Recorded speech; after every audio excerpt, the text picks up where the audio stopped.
பார்த்து பார்த்து பார்வையெல்லாம் பூவாகி போனது மானே.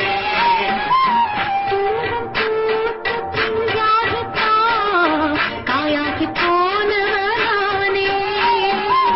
விஞ்ஞானதென்ன காயானதென்ன அஞ்சாமல் கூரடி நீயும் வா.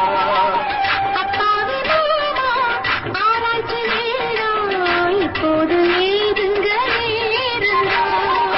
மெய்யோட நானும் மெய்யாக சேர மேலாடை போல ஒன்னாக கூட வரவேணும் ஒரு நேரம் அதை சொல்லு மானே. அள்ளிக்கொள்ள போற ஒரு அழகாகத்தான் கிள்ளிக்